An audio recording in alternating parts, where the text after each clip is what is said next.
بسم اللہ الرحمن الرحیم۔ السلام علیکم ورحمۃ اللہ وبرکاتہ۔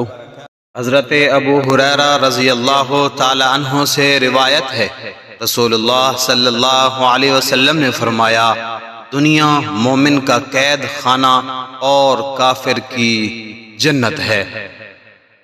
جس طرح قیدی جیل میں بہت سے قوانین کا پابند ہوتا ہے، بلا اجازت وہ کچھ نہیں کر سکتا، اسی ہی طرح مومن دنیا میں من مانی نہیں کرتا، بلکہ ہر قدم پر اللہ کے احکام پر عمل کرتا ہے، اس کے بدلے میں اسے جنت ملے گی۔